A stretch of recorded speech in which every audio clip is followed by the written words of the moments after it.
Why am I talking about it in a subject of parenting? Generational trauma is what happens when a child grows up in an unhealthy environment. Now, an environment at home can be unhealthy for several reasons.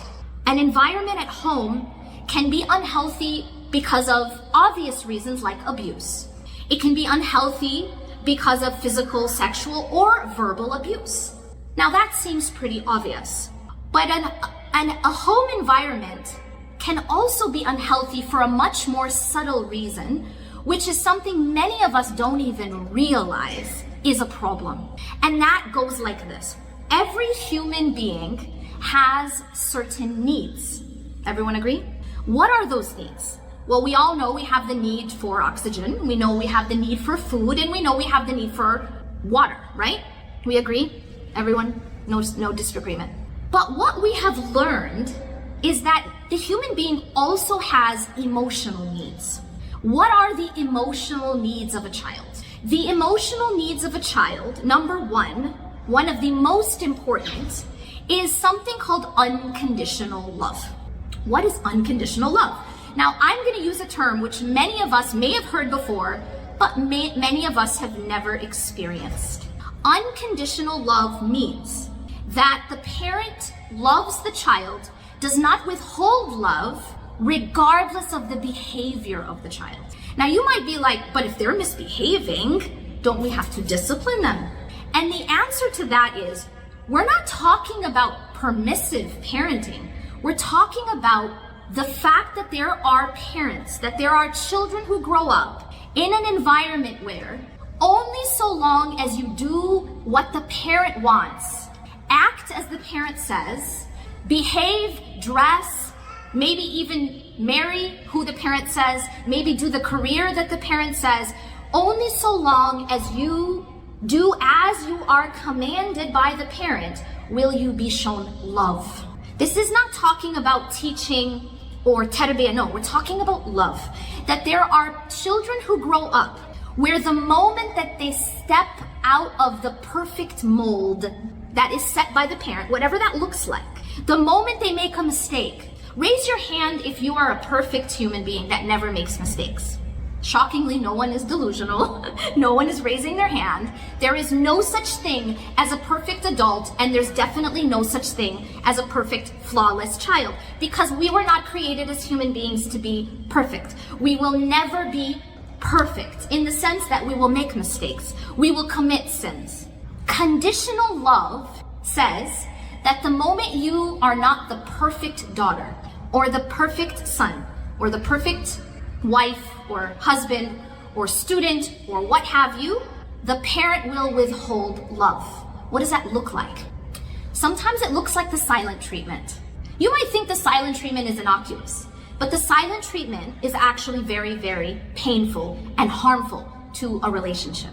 Because the silent treatment says that the moment I don't like something, I'm going to withhold love. So conditional love is when I teach the child that only so long as you please me, or you are perfect, or you do exactly as I say, will I give you love. The job of a parent is to give unconditional love. Now, I will talk about boundaries and tarbiyah, but right now I'm just talking about love. Does everyone understand the difference? I am just talking about love. Many of us grew up in a home where love was withheld as a tool of control. And I'm going to use my words carefully, as a tool of control, not as a tool of tarbiyah, as a tool of control. Now, when you grow up in a home that is unhealthy, either because of outright abuse, we said there are different kinds of abuse. There is physical abuse, there's sexual abuse, there's verbal abuse, financial abuse, spiritual abuse, different kinds of abuse. But there is another way that a home or an environment can be unhealthy. When we talk about the word trauma, most people think that trauma simply means something bad happened to you. That is trauma. Something bad happening to you is trauma. But trauma can happen because someone harms you with a stick, but trauma can also happen if someone starves you. Trauma can also happen when you are starved of something that you need as an essential need. Understand? So if someone withholds food and water, that's going to cause trauma. Similarly, if someone withholds unconditional love and approval and connection and being able, and something called attunement. Now, what is attunement? Attunement, as you might imagine, just like tuning, maybe like a radio, you're tuning in. You're going into you're basically aligning with the frequency. Emotional attunement is to make your child feel that their emotions matter, that their emotions are seen, and that their emotions are not ignored. Emotional attunement is to be able to make your child feel like you empathize with them, that you see them, that you attune to their emotions, that their emotions are not invisible, and that you teach them how to regulate those emotions. So when a child, now let's go back to the meaning of generational trauma. Generational trauma is what happens when someone grows up in a home where there is either too much of something, or there is harm, or there is abuse, or there is too little of something that is necessary for emotional and neurological health. Because what you'll find is trauma changes the brain. Trauma is not just something, in the air, something imaginary, it's all in your head. Trauma actually changes the structure of the brain. It changes the way the brain is wired. And so when a child grows up, for example, in a situation of neglect. Now, neglect can be, as I said, physical neglect, but neglect can also be emotional neglect. Things like, every time you show an emotion, stop crying, stop acting like a baby. It's not a big deal. Why are you making a big deal out of nothing? Why are you a drama queen? Why, especially boys are told not to show any emotion other than anger, really. Boys, by and large, when a boy cries, by and large, culturally, we tell boys, stop crying, stop acting like a baby, or maybe stop acting like a girl. So we are teaching boys something very, very dangerous. What are we teaching boys? We are teaching boys that an absolute normal human phenomenon, which is emotion. You realize that emotion is normal and healthy. Allah created emotion. It is not a weakness to feel emotion.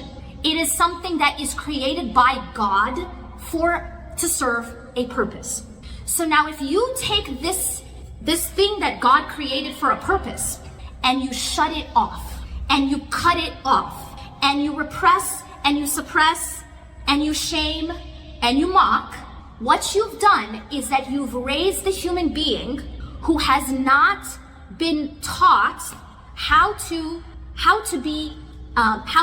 have and feel and manage and regulate their emotions. Oftentimes, boys are taught to suppress their sadness. Boys are taught to suppress their tears, to suppress their grief. By and large, girls are taught to suppress their anger. Now you might say, who wants to feel grief and who wants to feel anger, right? These seem like things we shouldn't want to feel. Here's the problem. You cannot heal something unless you feel it.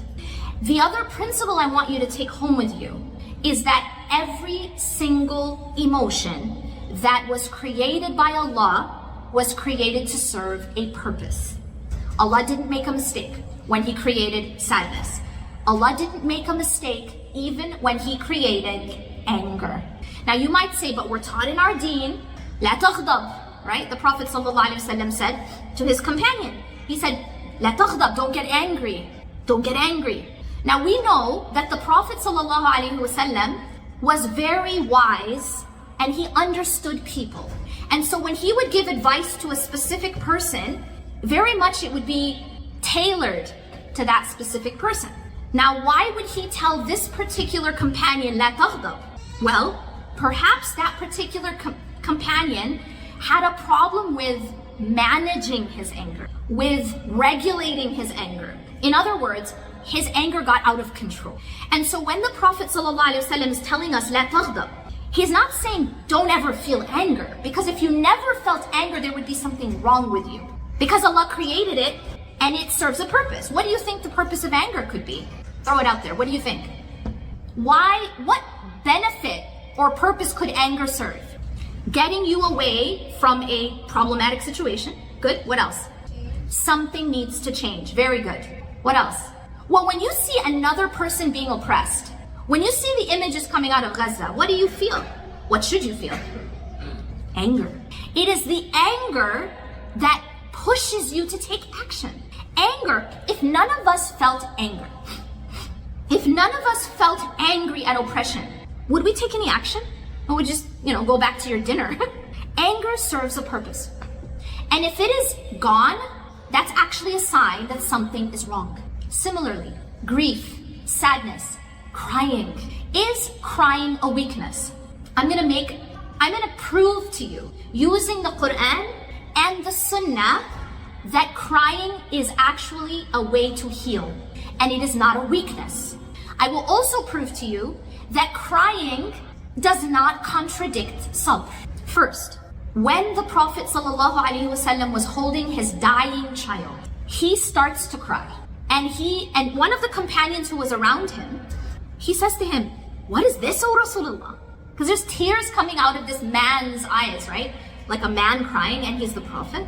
He says, "What is this, O Rasulullah?" And the Prophet Muhammad ﷺ said, "This is mercy that Allah puts in the hearts of the believers." So now the Prophet ﷺ is defining crying as a mercy. How can we define it as a weakness? He then goes on to say that the eyes shed tears and the heart feels grief, but the tongue does not utter except what is pleasing to Allah. I'll tell you, in this one statement, the Prophet Muhammad ﷺ has, number one, defined the process of healthy grieving. If you study psychology today, you'll find that the process of healthy grieving has been summarized in this statement more than 1400 years ago.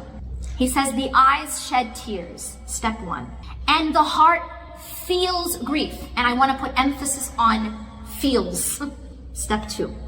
You have to feel to heal, and you have to release in order to be able to be strong. And so if you don't allow that process to happen, and you disrupt that process by shutting off your emotions, by suppressing your tears, by suppressing your feeling, your emotion, you actually disrupt the healing process. You disrupt the mercy, the merciful healing process that Allah created. The Prophet ﷺ is also defining sabr. He says, the tongue does not utter except what is pleasing to Allah. This is sabr. But how do you get there? He said the eyes shed tears and the heart feels grief. We know from the Quran in Surah Yusuf that Prophet Yaqub alayhi salam had sabrun jameel, right? He had beautiful patience. And isn't he the same prophet who cried until he went blind? And isn't he also the same prophet who says to Allah, "Innama ashku bathi wa huzni ila Allah." Indeed, I complain of my pain and my sadness to Allah. Is he suppressing, or is he feeling, processing, and taking it to Allah subhanahu wa ta'ala? And so now I want to go back to what happens when that is neglected, or that is suppressed, or that is shamed. Because there is shame associated with crying, or there is shame associated with showing anger. You tell little girls, be a nice little girl, you can't show anger. Or if you show anger, you're punished for it. Timeouts are a big one, right? Timeout, where you're given a timeout because you showed anger. Now, obviously, there are boundaries in what behaviors we can allow or that we should teach our children. But ultimately, to give a punishment because you have an emotion is quite unhealthy. So when you grow up in a home that is unhealthy, okay, and I've talked about some of the different ways that can happen, it is like growing up in a home that is on fire. It's a home that's on fire. And so when somebody grows up in a house that is on fire, a few things happen. Number one, that trauma actually changes their brain. In specific, their prefrontal cortex, their hippocampus, and their amygdala. The hippocampus has to do with memory. The amygdala has to do with fear and emotional regulation, or emotions actually. And the prefrontal cortex, now this is the very important part of our brain. The prefrontal cortex is what makes us different than animals. The prefrontal cortex is what makes us human. It is the part of our brain that regulates emotion. It is the part of our brain that regulates self-control. It is the part of our brain that thinks rationally, problem solving, moral reasoning. All of that's here. This is what is referred to in the Quran as nasiyah. And this is also very interesting because Allah even describes the liar in the Quran, that he was taken by his nasiyah. Well, this is what we use to lie and do these things. The nasiyah, the prefrontal cortex. Now, what happens when you have grown up in a home that is on fire? When you grow up in trauma, whether, again, there was abuse or there was neglect, emotional or physical, is that the brain cannot develop in a healthy way. Simple as that. The brain cannot develop in a healthy way. And so what happens is something called attachment disorders. What are attachment disorders? Attachment disorders are what happens when you are not able to create a secure, healthy attachment to a parent or caregiver. And when you have attachment disorders, it affects how you show up later in life in your marriage and in your parenting. Everyone with me so far? Generational trauma is what happens when I did not grow up in a secure environment. Therefore, I could not create a secure attachment style. Therefore, I grow up, I get married, I start a family, and I pass that on to my own children. So my trauma gets passed on to my children, and then they grow up, and if they don't heal, they grow up and pass on the trauma to their children. And this is how generational trauma gets passed on from generation to generation to generation. In our community, now I'll just talk about our community and I'll say the Muslim community. We have an unbelievable amount of generational trauma. Now there are a lot of reasons for that. One of them is we have a lot of, war. We come from war. Many of our parents in the older generation come from war. Refugees, violence, poverty. Many of our parents are immigrants, or our parents' parents are immigrants. And many immigrants had to be in survival mode. And that survival mode caused, that healthy environment to be difficult. Another reason why we have a lot of generational trauma in our community is there is a lot of abuse. There is a lot of abuse. And when I say abuse, there is a lot, I'm going to be specific. There is a lot of child abuse. And I'm going to be more specific. There is a lot of child sexual abuse. And it is not talked about, and it is swept under the rug. And I can tell you right now, myself and my husband have met with people who have literally, they're speaking to us. They could be in their 30s or their 40s or their 50s or their 60s, and they've never told a soul. And there's this idea that it just disappears. That if I just pretend it didn't happen and I lift up the rug and I put it under the rug, it disappears. But it doesn't. It doesn't disappear because it is a wound. And just like a physical wound is going to show up in symptoms. What happens when you get a gunshot wound and you don't treat it? Any doctors in the room? Y'all don't have to be a doctor to know that if you don't treat a gunshot wound, it's gonna get infected and it can kill you. Am I right?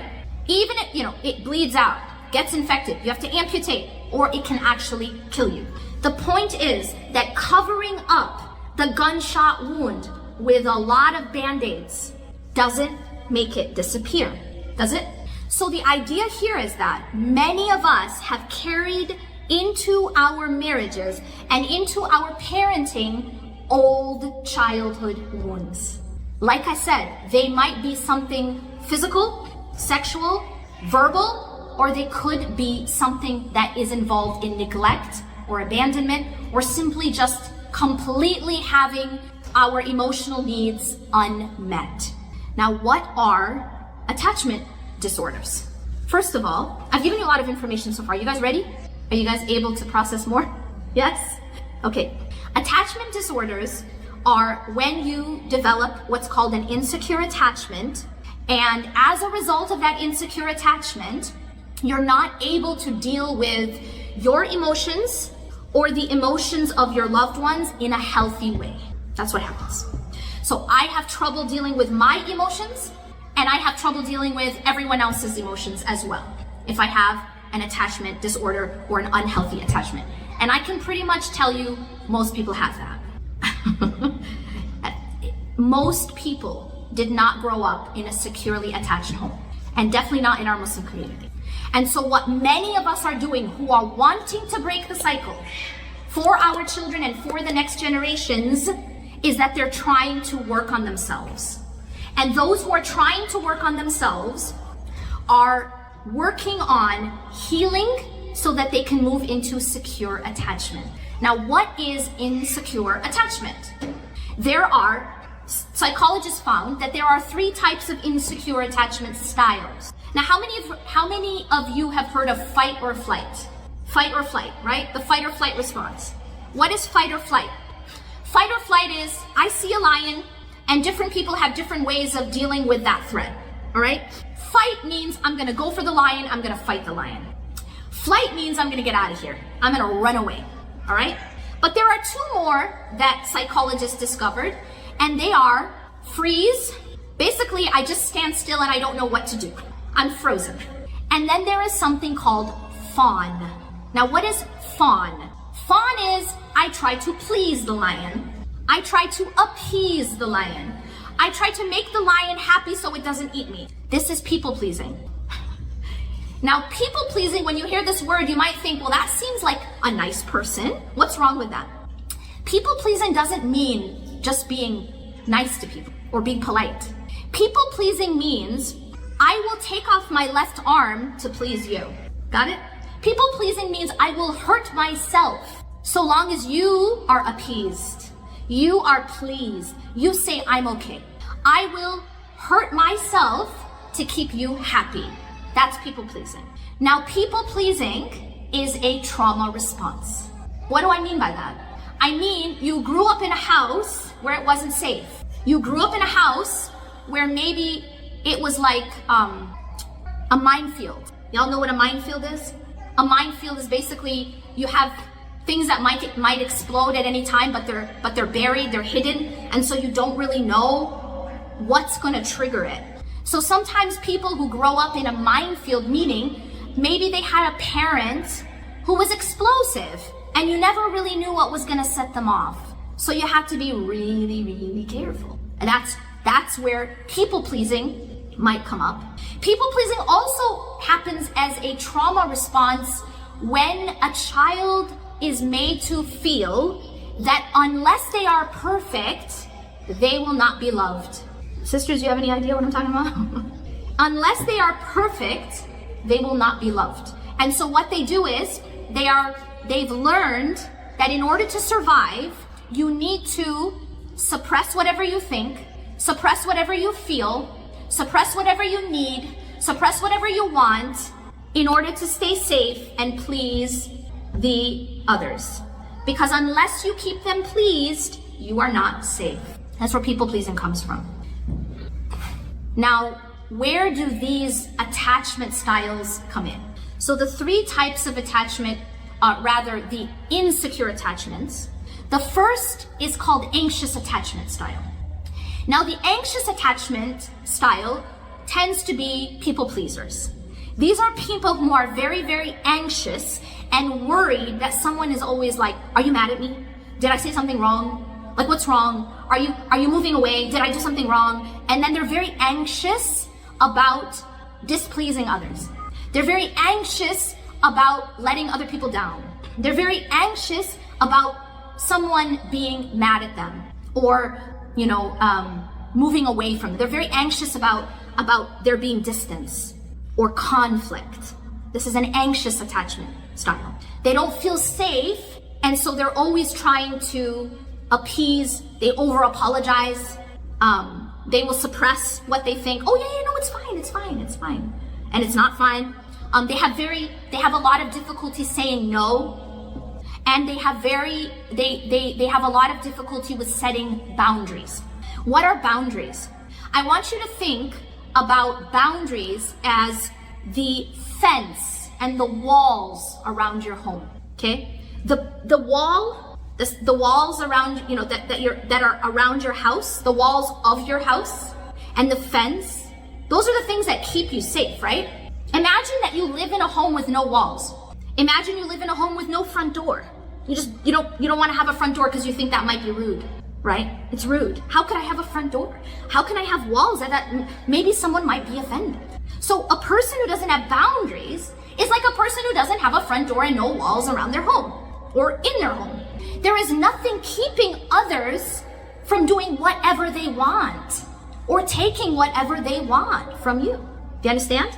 So boundaries, I want you to think of as the walls and the front door. They are necessary in order for you to stay protected and safe. What is anger in this analogy? This is very interesting. Anger in this analogy is the alarm system. Anger goes off when someone has trespassed into the boundary. Get it? Anger is the healthy alarm. I'm talking about healthy anger here. Healthy anger is the alarm that goes off that tells you someone has overstepped. Someone broke in. Someone has entered beyond the red line. Now, what do you think happens to a person who has no walls, no front door, and no alarm system? Or maybe they've taken out the batteries from their alarm system because they've suppressed their anger. What do you think will happen? Well, basically anyone can do anything, right? Do you feel me? And this is the danger of suppressing healthy anger and having no boundaries. And people with an anxious attachment style tend to do that. Why do they do that? I told you some of the root causes in childhood. This also comes sometimes from an abandonment wound. What's an abandonment wound? It's when a child has a parent who left. There's an abandonment either physically or emotionally. Maybe a parent who was completely unavailable physically or emotionally. So it's an abandonment wound at the root. That's the wound that needs to be healed. Now again, I'm going to bring this back to parenting, because if I don't heal myself, everyone with me?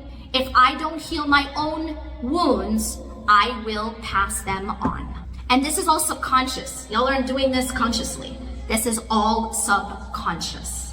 What's very interesting about the brain and behavior is something like 90% of our behavior is from our subconscious programming. Isn't that fascinating? Here we think, oh, well, I'm in control. No, your programming is in control. Your programming is in control. We hardly use our prefrontal cortex. Most of it is subconscious programming. And so unless we change the programming, right? Just like a computer, unless we change the programming, we can't change the behavior. We're not going to change the behavior. And that's why we pass it on. And we don't even realize that there's anything wrong with it. So that's anxious attachment style. Everyone with me? Following? The second attachment style is called avoidant attachment style. Now I'm going to look over at this side of the room. Avoidant attachment style is when you say, I'm just going to shut off the emotion, and that's how I'm going to be safe. So emotions are a problem. I'm just going to turn them off. The way that avoidants deal with the threat or the lion or stress is to just run away. So this is flight. This is a flight response. This is turn it off, and then I can just be safe that way. And so people who grow up as avoidants feel very, very threatened by emotion. They become very stressed by emotion. If they feel an emotion, they get really, really overwhelmed, and they turn it off quickly. Shut it off. Suppress it. And the idea is that it just goes away, right? The answer is wrong. It doesn't just go away. Emotions don't disappear. They they turn into other things. Do you want to know, there's even a study, I think it's out of Stanford, where they found a connection between the suppression of healthy anger and autoimmune disease. Isn't that fascinating? So see, these emotions that we're turning off and we're thinking they're disappearing, they're not. Actually, they can cause actual physical illness. They will make us sick. And I don't just mean autoimmune disease, I mean cancer. I mean all the way from migraines to digestive issues to autoimmune disease to cancer. Because the body is connected. And what we do with our nervous system, what we do with our emotions is connected to our physical body, right? Because of what? The stress response is what triggers the nervous system to go into fight or flight. And fight or flight is adrenaline, fight or flight is cortisol, fight or flight is inflammation. If you want to study disease, any doctor, anyone who knows anything about disease will tell you that all disease is rooted in inflammation. And what do you think causes chronic inflammation? The stress response. Chronic stress. Having your nervous system dysregulated, where your nervous system is constantly in its sympathetic mode. It's constantly fight or flight, survival, I'm not safe, I'm not safe, I'm not safe, I'm not safe, I'm not safe. And this is why the best thing you can do for your child is to create emotional and physical safety. Because you can teach your child that they're safe and their nervous system can chill out. They don't have to go into all these trauma responses, all these protective measures to survive this house, this environment. They are already in safety. And so their nervous system can relax. And the nervous system, when it relaxes, the whole body can heal. See, here's the thing. The body can only heal when it's in the parasympathetic, relaxed nervous system mode. That's the only time we can heal. So if you want to be healthy, you want to regulate your nervous system. That's the take home. If you want to be healthy, you need to learn how to regulate emotion. And let me re-emphasize, suppressing emotion is not regulating emotion. Suppression of emotion does not make it go away and it does not regulate it. It actually makes it worse. It makes it worse. One psychologist called it supersizing the emotion by suppressing it. So avoidance learned that emotions are not safe, probably because growing up, there was either explosive parents who could not regulate their own emotions, or there were parents who shamed or mocked or put down or shut down or neglected completely the child's emotion. So imagine if a child is being punished for having an emotion, or a child is being shamed for crying, or a child is being shamed for being sad. If a child is called weak if they cry, or is called weak if they're sad, or is called a drama queen every time they feel sad or they cry. So what is that child learning? The child is learning, I better just shut it down. That's how I'm gonna be safe. They are learning that emotion is weakness. Avoidance believe that emotion is weakness. Avoidance believe that showing emotion is weakness. Now, the lovely part is that usually anxious people attract avoidance. And then they get married. And then it's lovely interaction after that. I say that sarcastically. Because it is a very colorful dynamic. Why? They are both acting from anxiety. But one of them deals with it by pursuing and chasing, anxious. The other deals with it by avoiding and running away. So you can imagine when you put the two together, they basically trigger each other. One is chasing, one is running away. One is chasing, one is running away. The more this one runs away, the more this one gets anxious and chases. The more this one shuts down, the more this one gets anxiety. Why? Because they have abandonment issues. They have abandonment wound. You're gonna abandon me. So what do? They become very anxious, and so they pursue further. They chase more. Well, for an avoidant, if you're chasing them, they're gonna run away more because they're feeling smothered. They're feeling controlled. They're feeling like you're too needy. Chill out. Sounding familiar? Anyone know what I'm talking about? You guys have those straight faces where you know exactly what I'm talking about. So that dynamic actually is one of the root causes of marital problem. Imagine that. Attachment theory actually explains pretty much all of human behavior. It's fascinating, but it definitely explains marital problems. There's a third type of insecure attachment, which combines elements of both of these. These are called disorganized, or sometimes called fearful avoidance. So fearful avoidance will do a little of both. It's still an insecure attachment style, but the way they are is that when they do have anxiety, they have that anxious side where they worry, did I let you down? Are you upset with me? Are you pulling away? Are you angry? Are you going to abandon me? Are you going to abandon me? That is the question. That is the biggest fear of an anxious person. The biggest fear of an anxious attachment is, are you going to abandon me? Are you going to leave me? And so the disorganized has that fear of abandonment, that fear of distance, that fear of disconnection. And so they will begin by pursuing behaviors, but they can quickly turn to avoidant and shut down as well. So when they feel, sometimes they might feel triggered, like afraid, anxious that this person is gonna leave me, or this person is upset with me, but then they deal with it by the shutdown. So they also can shut down, and they also can do avoidant behaviors. So it's a mix. They did a study with children, and they actually looked at how you can see these different types of insecure attachments in children. You know what they did? They called it the strange situation study.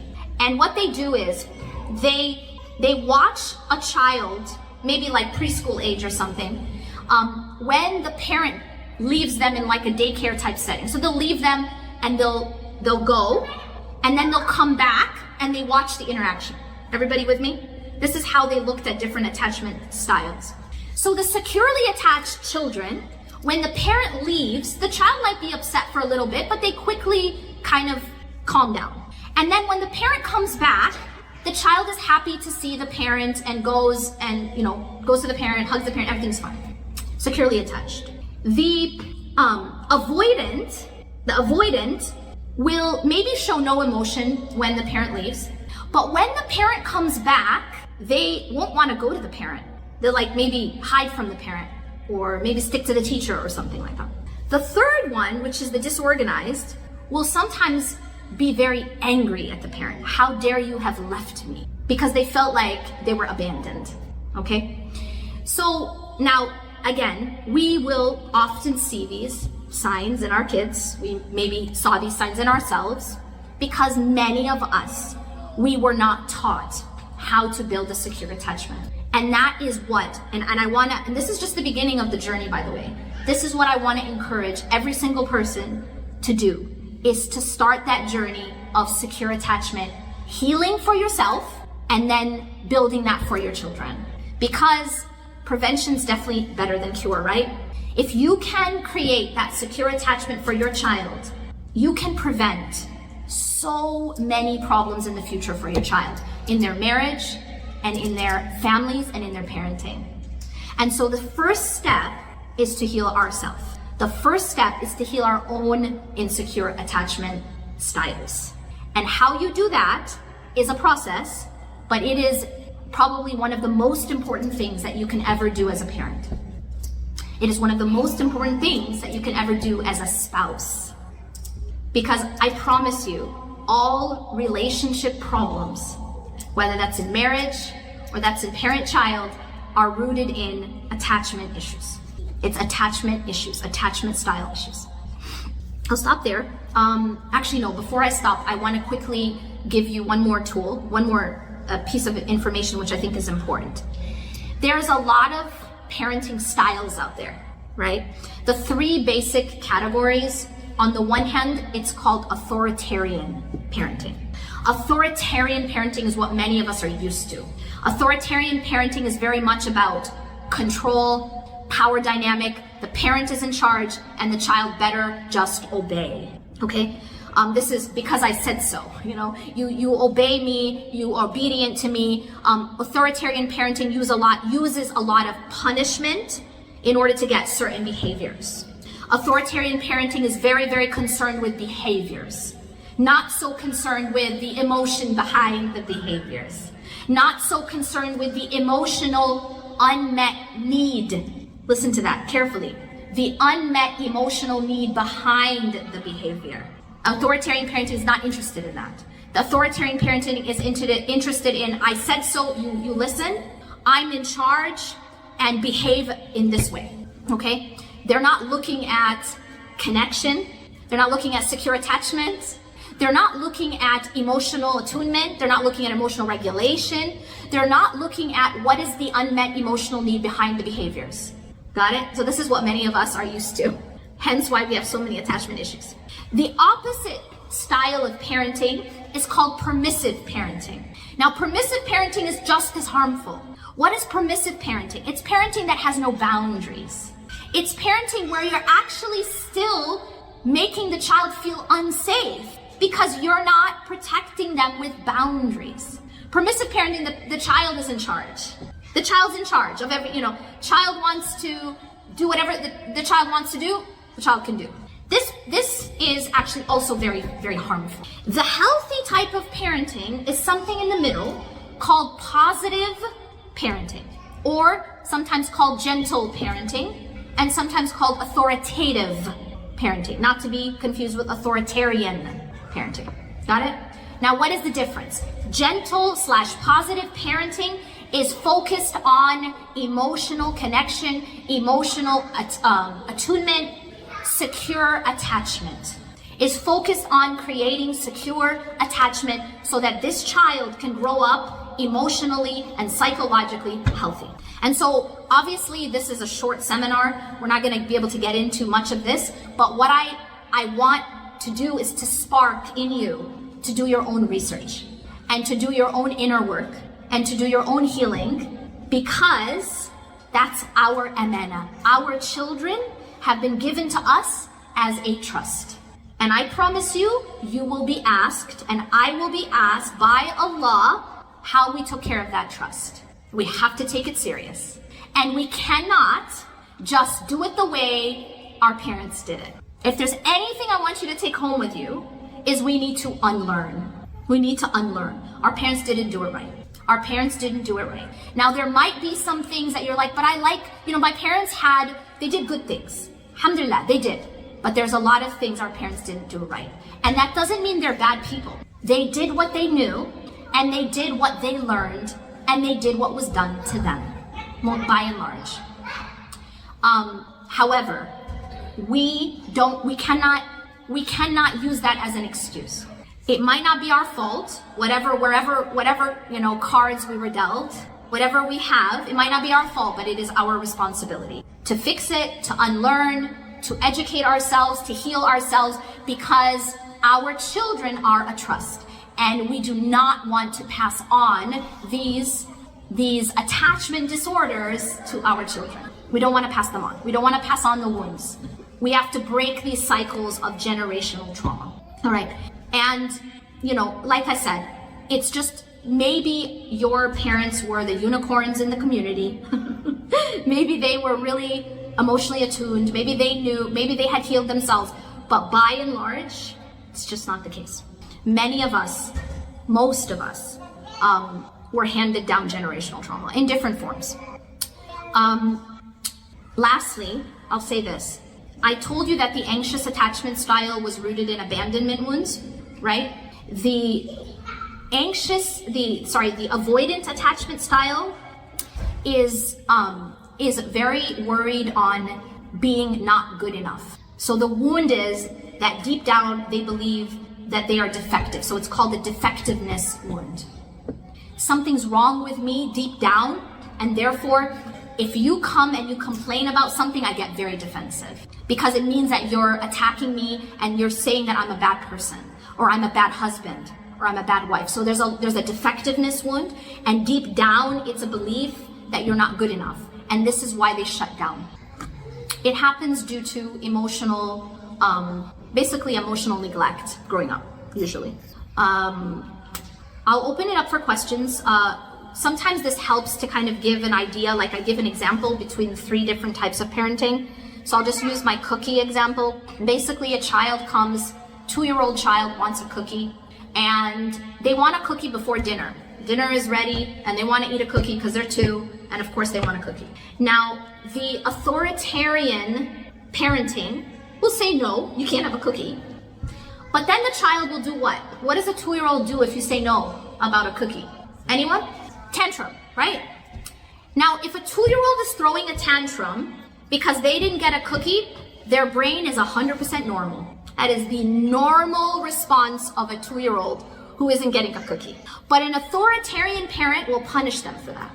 So they'll actually punish for the temper tantrum. Now listen carefully. Meaning they are punishing them for something that is essentially not in their control because their prefrontal cortex, remember self-control is here?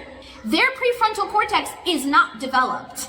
In fact, the prefrontal cortex does not get fully developed until you're 25 or 30 years old. You understand? So to expect a 2-year-old to have enough self-control to regulate their emotions and not like have a meltdown is expecting them to do something that they are not able to do by their brain development. Now imagine you then punish them for that. Maybe you spank them, maybe you hit them, maybe you give them a timeout. Okay? That is authoritarian parenting. I'll go to the opposite now. Permissive parenting would be like child screaming, child's kicking, child's throwing a tantrum. Fine, here's the cookie. Giving in, not holding the boundary. The boundary is you can't have a cookie for dinner, right? You need that boundary to protect them so that they can eat and they can stay healthy, right? Giving in would be an example, that's a permissive. That would be like permissive parenting, right? So what is the right answer? Well, gentle parenting / positive parenting would say, you don't give the cookie. That's the boundary. But you empathize with the emotion. Does that make sense? So empathy while holding the boundary. I can see that you're very disappointed. And I understand that. And I empathize with that. You didn't get a cookie. I would be really sad too. Empathize. Validate the emotion. But don't give the cookie because you have to hold the boundary. Make sense? And so basically the heart of positive, gentle parenting is empathy plus boundaries. It's emotional validation plus boundaries. Permissive, remember, has no boundaries, and authoritarian has no empathy. It has no validation of emotion. It's shut up, stop screaming, right? It's not, I can see what you're feeling and I validate it. There's none of that. And so what you need is both. You need the validation of the emotion in addition to holding the boundary. And when you do that, you're teaching the child how to regulate their emotions. And remember, the number one, basically, ingredient for success, let me end with this. Let this be your take home. The number one ingredient for success in life, in every relationship, in your marriage, in your parenting, in your relationship with your friends, every relationship, the number one ingredient for success is emotional regulation. Got it? It's the ability to handle your and other people's emotions. It's sometimes called emotional intelligence or EQ. You know, they found now that it's not IQ that's linked to success, it's EQ, emotional intelligence. And that is the heart of emotional intelligence. Can I regulate my own emotions without shutting down, without blowing up, regulate? And can I handle other people's emotions? Because you will find that if you can't handle your own emotions, you're not gonna be able to handle anyone else's. You're gonna tell everyone else that they're drama queens and to shut down because you don't know how to deal with your own. So it's about learning how to deal with your own emotions and therefore being able to handle others. That's the recipe for success. That's the most important thing. And that's obviously linked to regulating the nervous system. Okay? أقول قولي هذا واستغفر الله لي ولكم إنه غفور رحيم سبحانك الله وبحمدك أشهد أن لا إله إلا أنت أستغفرك وأتوب إليك. I want to leave now time for your reflections and your questions, inshallah. Yes. عليكم السلام.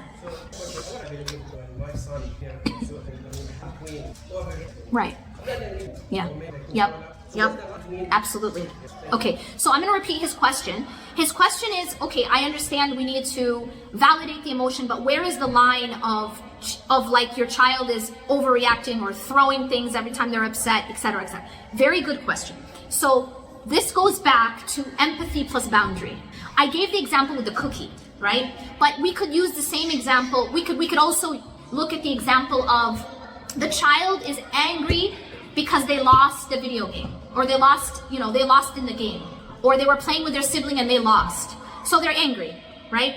So in that case, you can validate the anger, but still hold the boundary of, but you can't hit your brother, you can't throw the toy, you can't. So it's about teaching the child how to express that anger, that emotion in a way that's healthy. So it's not about shutting down the emotion, it's about teaching the child how to regulate it. Meaning, it's okay, for example, they'll teach kids ways to express anger that are healthy. I don't know, take deep breaths, like punch a pillow, like, things like that, versus going and punching your brother, So it's about teaching the child, this is the emotion, and also naming the emotion is also part of learning to process it, learning to digest. So I can see that you're angry. You're telling the child how to understand their emotions. I can see that you're angry. I can see that you're scared. And I know this doesn't feel good, but this will pass. So it's like teaching them, don't be afraid of your emotion, but here's how you handle it, okay? In terms of, like, the other thing I was gonna say is that you might be like, I don't want them to constantly be, getting angry and overreacting about everything, right? The interesting thing is that when you validate emotion, it becomes actually less and less of these outbursts, because the child isn't bottling it up. The child isn't feeling like, okay, let me give you an example. Have you ever had a situation where someone comes to you and they are upset? Maybe it's your wife, maybe it's your child, maybe it's your friend, and they're very upset about something, okay? And you proceed to tell them why they should not be upset. Do they get more upset or less upset? Exactly. Do you guys get it? What happens when you tell someone why they are overreacting? Do they suddenly go, oh, okay? It's like telling someone to calm down never made anyone calm down. You know what I mean? So when you tell your wife or your child that you actually shouldn't feel the way you're feeling, does it make them calm down or does it make them more angry? Exactly. And now what do? They start to justify, right? Now maybe their upset level was here, but the more you invalidate and try to shut it down, it goes more and more. No, but this and now they have to justify it. Why do you think that happens? Because you're invalidating it. Because you're saying it's not real. Because you're saying that they're overreacting. Because you're saying that basically they're crazy. In a nutshell, you're basically calling them crazy. There's fancy words for it, like gaslighting, but you're basically invalidating their experience. And so what they are now doing is trying to justify. It will make them more upset. And so it's possible, like same with our children.